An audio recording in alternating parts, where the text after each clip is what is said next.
அஸ்ஸலாமு அலைக்கும். எங்கள் வீட்டில் ஃபஸ்ட் டைம் அறுவடை பண்ண பீக்கங்கங்க. நான் இதை வச்சு கடலப்பருப்பு கூட்டு தாங்க பண்ண போகிறேன்.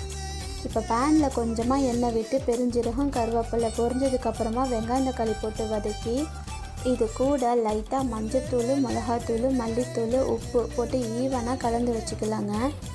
இப்போ நம்ம வீட்டு பீக்கங்க ஊற வச்ச கடலப்பருப்பு இது கூட அரை டம்ளர் தண்ணி மட்டும் சேர்த்து நம்ம ஒரு 10 நிமிஷத்துக்கு கொதிக்க விட்டு எடுத்துக்கலாம்.